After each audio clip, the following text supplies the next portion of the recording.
Hello everyone, this is Lafayette. So when the revolution began, I was filled with hope that we could break free from the chains of the past and build something new. I believed that France could be a shining example of liberty where the ideals of freedom and equality would be granted to every citizen. Whether noble or commoner, I fought to see a nation where the people were no longer subjects to a king but masters of their own fate. That was my story in this revolution. I fought for the principles that guided me from the start: liberty, equality. I helped draft the Declaration of Rights of Man and Citizen because I believed all men should be free and equal before the law. We had risen up against the monarchy, against centuries of oppression.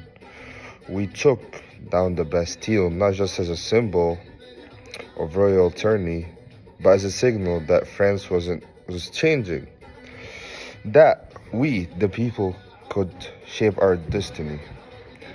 But as time passed, I began to see that our revolutions have limits I hadn't anticipated. One of the most painful realizations came when I saw how women who had fought alongside us in the streets, who had given their strength to the cause, were left of our vision. Palm, who fought so hard for women's equality, was rejected by the assembly. How could we speak of liberty when half of our people were ignored? My hope that we could build a truly equal France was shaken, and I could not ignore this failure.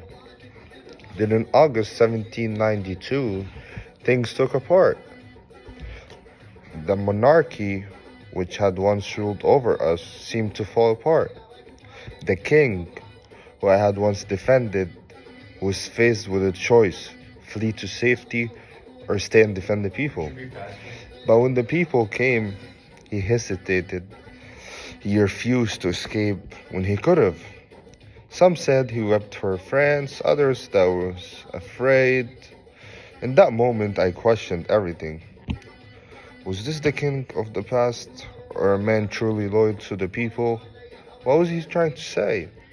And should I be fighting for monarchy or against it?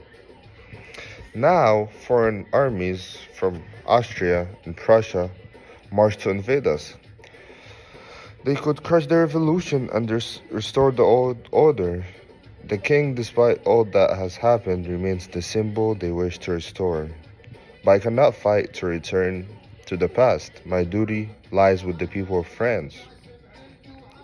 Whether royalists, revolutionaries, we all must stand together to defend our country.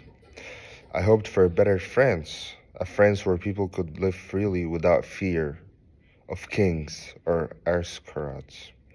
I believed in the possibility of change, that our republic would rise from the ashes of the old regime. But now I see how fragile that the dream is. The revolution has torn us apart in some ways. We have fought for freedom, but we have once came divided by class, by ideology, and ambition. Some of my hopes were mistaken. As you know, I thought we could build a new France quickly, but the truth is, revolutions are not simple. Change is never as easy as we imagined. Despite all the setbacks, the violence, the failures, the betrayals, there is still hope. The idea of liberty, equality, is not just a dream. It is to call action. We cannot give up now. If we're able to succeed, we must learn from our mistakes. The revolution has shown us that liberty must be for all, not just privilege for a few. We need unity, not division. We must remember the ideals we first fought for, and we must work together to ensure that this France, new France, lives up to them. The path ahead will not be easy, but it's still our path to walk. The revolution is not over. It may be messy, it may be painful, but there's still hope. If we remain true to our ideals and if we stand together, we can still build the France we fought for.